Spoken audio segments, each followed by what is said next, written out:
Welcome back to the My Opinion podcast. I'm your host, Maya Roffler, and this is a show where I share with you my opinions on entrepreneurship, especially for women. And today I'm going to be doing an episode about some serious opinions. I'm going to be talking about the business advice that I think is just complete BS. And again, this might rustle some feathers. Some people might think, Maya, what are you thinking with this opinion? Or why do you think that? Well, I'm going to answer all of that today on this episode. But I just hear a lot of really bad business advice, and I've heard a lot of bad business advice. And I'm sure you've gotten really bad business advice in the time that you have either wanted to start your business, have started your business. So I thought it would be a cool episode to share my opinions on some of the top things that I hear that I think, again, in my opinion, are really inaccurate about business and starting a business or just how to handle certain aspects of business. But before I, again, rustle too many feathers, just remember this is just my opinion. So I'd love to know your opinion on these topics as well. Feel free to drop them on our socials or, chat me about it. I would love to hear about it, of course. But let's dive into it. I'm going to share my opinion on a couple of these. The first one I think we've heard about for like a decade. And this particular one is about a niche.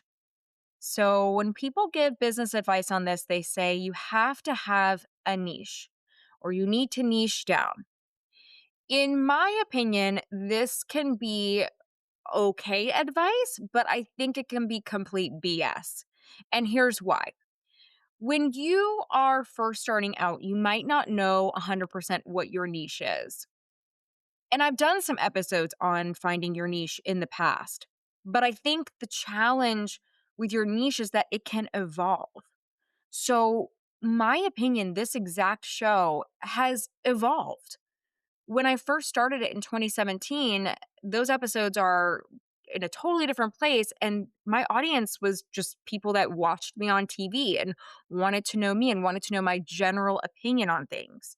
Then this show evolved into leadership for women. So that was attracting a lot of corporate women and some women in entrepreneurship, which is great. But now this has evolved again, and I focus mostly on entrepreneurship and my opinion on that. So I say all that to say that I think when people say, like, you have to know your niche to start, I think you need to know who you're talking to and who you want to help and what problem you're solving. But as far as a niche, I think it evolves. So I don't think you have to just pick one niche. But many of you have heard me on this show when we did our couple special edition episodes that we've done over the past couple weeks with women just like you coming on the show and sharing a business challenge. And then I was giving my opinion. Some of the women that have come on, or some of the women that submit a business challenge to me, sometimes they're all over the place. And that doesn't work either, in my opinion. And the reason is you don't know who you're talking to at all.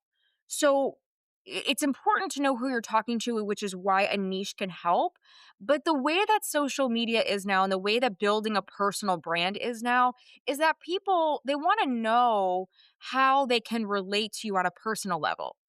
They absolutely want to know how you can help them, but they also want to relate to you on a personal level. So I'll use my opinion as a brand. Again, it's evolved. My niche has evolved, and that's okay. But people like to see me in my everyday life, the things that I do with my family, my dogs, friends, where I'm traveling to. But ultimately, they do want to know, what am I helping with? And what I do with this show and what I do with the My Opinion brand is I give my opinion on entrepreneurship and I give you my opinion on your business and how it can either launch or evolve and help you with whatever business challenge you're having. That's what I do. But as a niche, yes, I'm speaking to women and yes, I'm helping women entrepreneurs, but we also want to be careful about just showing a niche because people want to know you. And that's kind of the new wave of social media. So that's why I think that one can be kind of complete BS. But I think it's helpful to be cognizant of both sides. Like, who am I speaking to? Who am I solving the issue for? But also being cognizant of the fact that people really want to know you. We're in a different era of social media now. Just my opinion on that. Okay, the next thing that people say oftentimes when starting a business, well, you need to grow your audience. You need to have a really large audience. People need to know who you are. You have to have some kind of notoriety. I absolutely think that is BS. In my opinion, that does not matter at all. I think what matters is having that clear messaging that I was talking about in my previous BS moment. Understanding who you're talking to is much more important than having thousands and thousands of followers. I think, you can have so many followers, you can have millions of followers, and people don't even know how to monetize that. They don't know how to speak to them. So I know women with a couple hundred followers that are making multiple six figures, making $1 million, multiple millions a year, versus some women that have millions of followers and they don't know how to monetize it at all.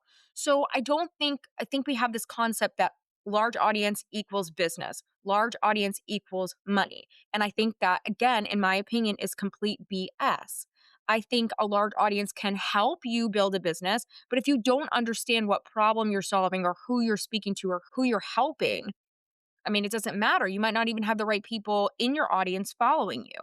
So that's just a big BS one too. Like when social media strategists will say, hey, you need to grow your following, you need to do this, you need to do that. That's not necessarily untrue. We all would like to have a really solid following and have a large following, of course, because then it ups your chances for conversion and it ups your chances to connect with the right people that you're trying to help, whatever you're doing, whether you're selling a product or a service or whatever you're doing to help your audience and your customer. However, I would rather you have 500 people that are your ideal person that you're solving a problem for following you than 50,000 or 500,000 people that are all over the place that aren't maybe the people that really are resonating with what you're trying to sell or what you're trying to help with or whatever your service does or your product does. So I think that's a big BS misconception too is large audience equals a business equals sales and that's not always the case. The next piece of advice that I think we get sometimes in business is you have to have multiple streams of income to be successful. Now, in my opinion, I'm a little bit split on this, okay?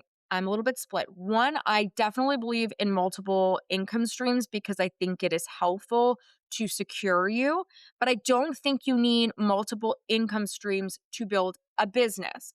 So there's a difference, right? Like personally to have multiple income streams, like I own rental properties. I have little side things that I do, but those are not like I'm not in those businesses. Like that's not in the business that I'm building. So I also own more than one business now. But when I was first starting out, I wanted to know like I wanted to leave corporate, I wanted to start my own thing. I really wanted to be on my own two feet. And so I really thought about okay, what is the least path of resistance? What am I good at? How can I start earning money and be happy? And what's something I know how to do really well and I can jump right into that and start getting clients right away? That was a good line of questioning to start that for me. In my opinion, that was great for me. And the answer was very clear. I had been in events for a very long time. I've been in events for coming up on 18, 19 years. So it's something that I knew and it's something that I had been doing consulting work on. And it's something that I felt very comfortable saying, you know what, I think I can go out on my own and create a business around this.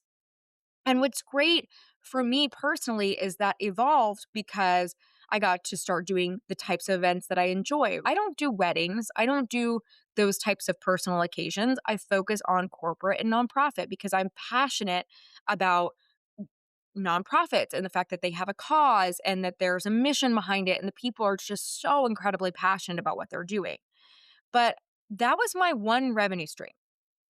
Doesn't mean I didn't have like side hustles like the investments and things like that. But to create a business, we're not talking about multiple revenue streams for like your personal life. We're talking about like you as a person. We're talking about multiple revenue streams as a like a business. And so in order to scale a business and to have a successful business, you've got to really focus on what is going to make us money? What are we going to specialize in? You've seen all these like celebrity brands or even people who started a business, became very successful, and then they branch out into something else. That's okay. That's when the multiple revenue streams make sense. I'm going to use Sarah Blakely as an example. So, she started Spanx. We all know Sarah. I've used her many times. She's wonderful. But she built Spanx for years. She just had an acquisition and all of that. And then she decided to make this new company, Sneaks. That took her years to branch out to do that. Now, it might not take you years to branch out and create another product or service, but we really have to hone in on what are we going to specialize in and how are we going to scale that? Because it's easier to scale one product or service in the beginning and then once you're off to the races with that, in my opinion, it's so much easier because now you have people that trust you and you're going to get ideas for another product or service. Now it's okay to branch out. Now it's okay to have multiple revenue streams. And Sarah did this within Spanx as well, right? She started out with it was just the Spanx that we know. And then she started making athleisure and she started making bras and all of these other items, which made sense. And then now she has the Sneaks line. So it evolved for her, but first she perfected and patented the actual Spanx product that we think of today. And she grew that and she scaled that. And I think that hyper focus is something that we have to remember as entrepreneurs and as people building businesses. What is the core problem that we're solving and what is the core solution that we're going to scale? And then we can focus on other streams of income for the business or for starting other businesses. But even in my example, like I had to scale my event business first before I started to look at my other businesses. And I will tell you, I can be a little ADD with things. And so I failed quite a bit in the beginning because I really wanted to scale some aspects of this podcast and also aspects of my mentorship and the things that I do with women just like you and help them with their business. But really, I had to scale my event business first and have that first successful business before I could really start focusing on other revenue streams for this brand. That's why my event company lives under MaYapinion. And so we scaled that. You're never perfect in the event world, but we have a great model going. We have great clients. And so now it's been a great time for me to really dive back into the MaYapinion brand and continue to evolve it and help more women get clear on entrepreneurship and help you with your business challenges. That's really what we're doing that on this show. We're doing that in the one coaching offering that I have right now where I audit your business and I give you feedback and I give you my opinion. That's it. That's all we're doing. And that's how you continue to scale. And so I wanted to use some real life examples, but then also examples from me, which is also real life. So you guys kind of understand what I mean by that. I'm not saying, don't, invest your money places or have, and maybe invest in properties or whatever these side hustles you want to do. I think that's great. But as far as your business, when people tell you need multiple revenue streams, for your business, no, you need one product, one service that works and scale it. Then you can start to look at the other aspects. So I think that advice is really BS. Again, that's just my opinion and what I've seen work for people. Just me, just what I think. This was such a difficult one for me, this next one. In my opinion, this was the biggest challenge for me, and it's something I still have to think about when I'm launching new things. Your product or service should be perfect before you launch it. BS, total BS. It does not have to be perfect. It has to be good enough that it solves a problem, that it gives a solution to your customer. But it does not have to be perfect. Obviously, if it's a physical product, we need it to pass regulations. You need to have it patented, all of those things. It needs to be safe. If it's a service, you need to prove that it's going to solve the problem that your clients have, obviously. But your product or service will evolve. Think about so many physical products out there that evolve and change and get better. I mean, just think about the device that you're listening to this on right now, how it's evolved and changed. I mean, think if we waited till the iPhone was perfect or where it is today to launch it. No. It's just got to be in a place where it's solving a solution. And it did solve a solution. The iPhone was an incredible thing. We had never had a phone with this kind of touch and screen, and there's no keypad. I mean, it was such a cool thing and it was innovative, but it's evolved so much, and your product can do the same thing. It does not have to be perfect. Perfection is what stops a lot of people, and it's stopped me from creating things in the past, honestly. I would say even with Find a Co-host, I think that held me up quite a bit with some iterations of my business. With Find a Co-host, I always want everything to be perfect. I think if I didn't have the right team behind me helping me with some of this stuff, like in my opinion, I probably still wouldn't have launched it because I want everything to be perfect. But that's something I've personally learned as an entrepreneur. Done is better than perfect. Out there, people testing it and trying it is better than perfect. People think that you need perfection. People will tell you that sometimes too. This blows my mind that some people will give you that advice. You need this to be perfect. I've had so many people tell me that. You need to nail this. It needs to be perfect. And it's not actually true. It just needs to be good enough that it solves the problem and that people can start giving you feedback. Because if you wait for something to be totally perfect and you put it out there and people haven't even tried it, let's say they don't even like it and it's your version of perfect. And now you've spent years perfecting this, but it's not perfect because it's not even what people want. It's not even what people want to buy or use. Yikes. That's now we've got to go back to the drawing board. I would rather you be working with the feedback and working alongside of that for version 2, version 3, and getting that feedback from your ideal customer and consumer. It's important. And I wish someone had told me that. This is probably the strongest one for me, like I said. In my opinion, I failed at this so many times with the perfection and the level of perfection that I always wanted. It's the Virgo in me, you guys. It's the Virgo in me.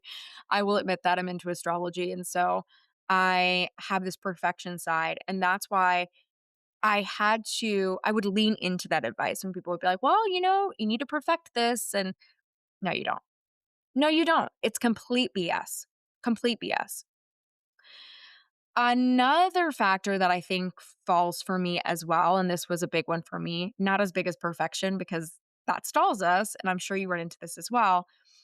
But if you're growing too slow, then it's something's not working. It's not, something's not working, something's not happening.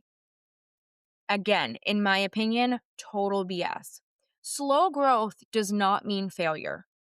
Slow growth does not mean that the product or service isn't working.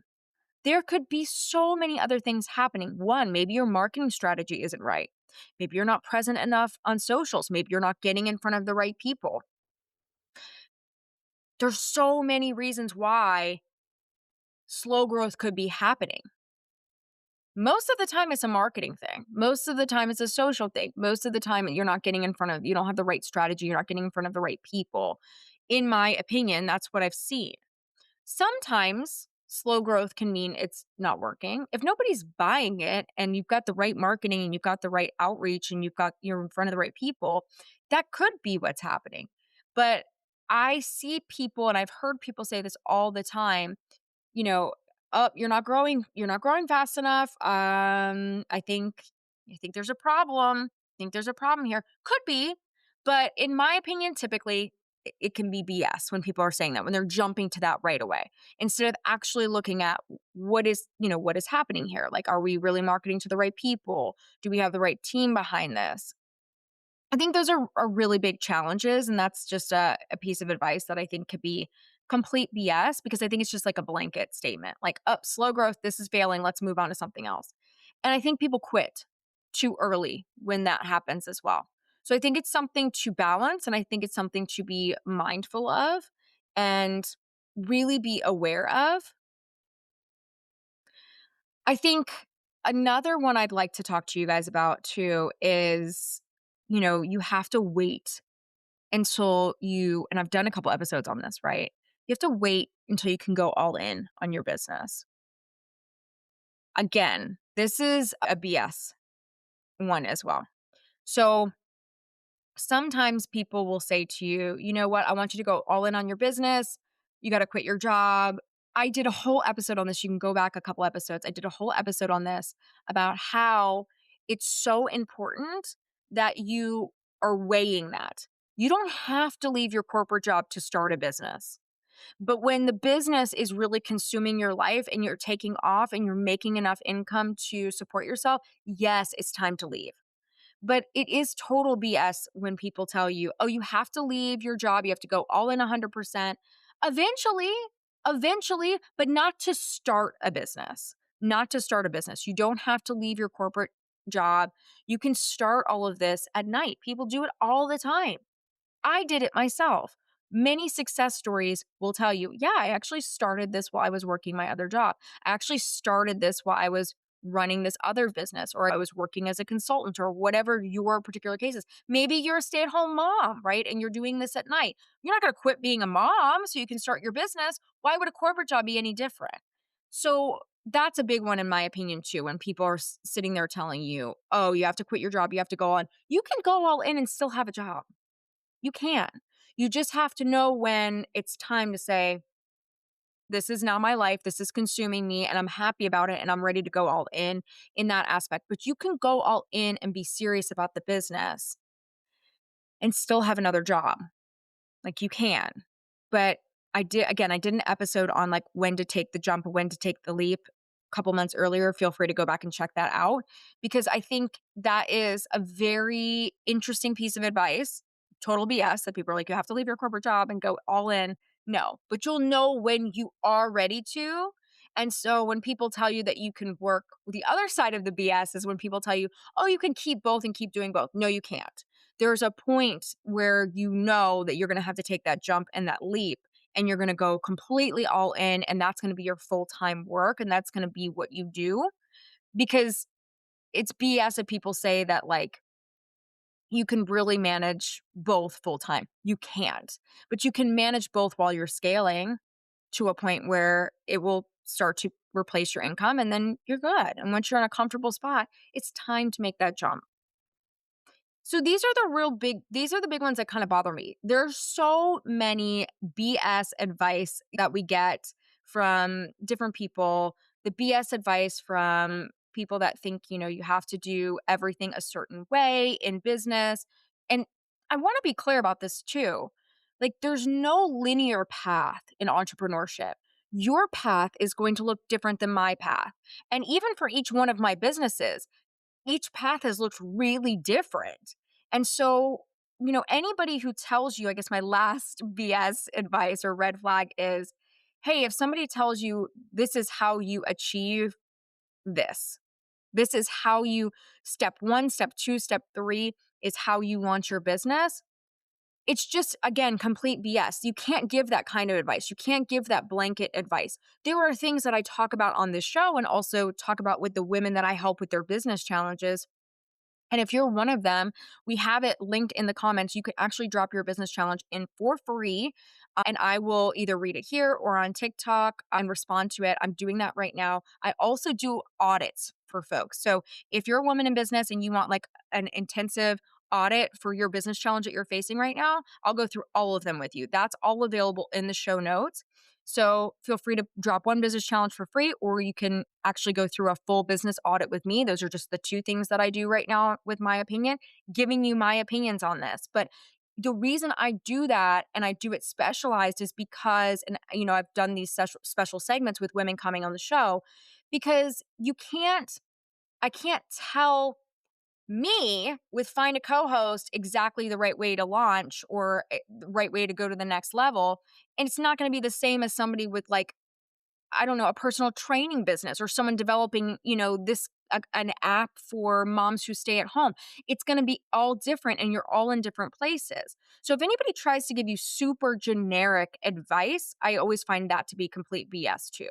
There are some generic things that go into entrepreneurship, right? You got to be scrappy, you got to be resilient, you got to, got to be a go-getter, can't quit, you got to be that person that's resilient, all of those things.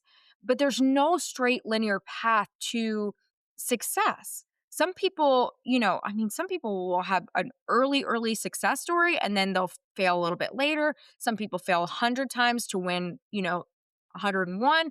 there's no perfect path, but there are things that we can look at and say, hey, this isn't really the best advice, really that blanket advice that's given to people. I think it just doesn't really work because there are definite things we can look at too. Like when people give you business advice or when they have opinions about cash flow and how your pricing is and, how you're targeting people. Like, sure. But again, that is individualized for what you're selling, what you're producing, what you're offering. So there's an individualized uniqueness in the entrepreneurial world. And I think that's why it's so important that we really are aware of some of this very general business advice, taking all of these classes that people put online that are very generic because your business is going to look totally different than the person sitting next to you in one of those courses, virtually, in person, whatever. So really be cognizant of that. And that would be my last kind of opinion for this episode. When you're looking for education and courses and things out there to help you on your entrepreneurial journey, keep your eyes and ears peeled for the individualized uniqueness of how it's going to teach you and coach you and mentor you. That would be my big thing there. So feel free to drop your business challenge. There's a link in the show notes for that. And I will shout it out here on the podcast or TikTok and our socials. I've been loving TikTok lately, so come follow me over there at Maya Roffler. It's our MaYapinion account. And of course, follow us at MaYapinion Podcast and at Maya Roffler on Instagram and all other major social channels. We will see you back here next week for another episode. Thanks so much.